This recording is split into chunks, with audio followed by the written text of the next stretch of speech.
In this guide, I'm going to show you how you can update your PS5 controller directly on your PS5.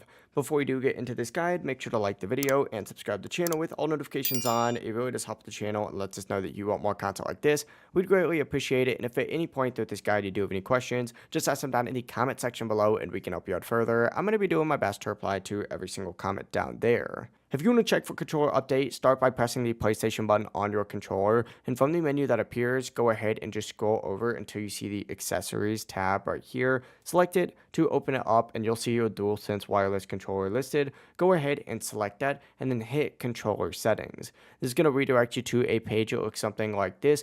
You're going to want to go ahead and scroll down on here until you see a tab for DualSense wireless controller device software. Simply go ahead and select this just like so. And once you do select it, it's either going to give you an option to update your controller, or it'll say you have the latest version of your PS5 controller's software. Just keep in mind to actually update the controller, it's gonna have to be connected to your PS5 with that USB-C cable. If it's not plugged in, connect it to the console first and then check for an update. And whenever the update does start, just wait for it to finish and you'll be good to go. And it really is as simple as that. If you guys did have any questions, just ask them down in the comment section below and we can help you out further. I'm going to be doing my best to reply to every single comment down there. Before you do leave this guide, make sure to like the video and subscribe to the channel with all notifications on. It really does help us out and lets us know that you want more content like this. We'd greatly appreciate it. Have a great rest of your day though. Peace.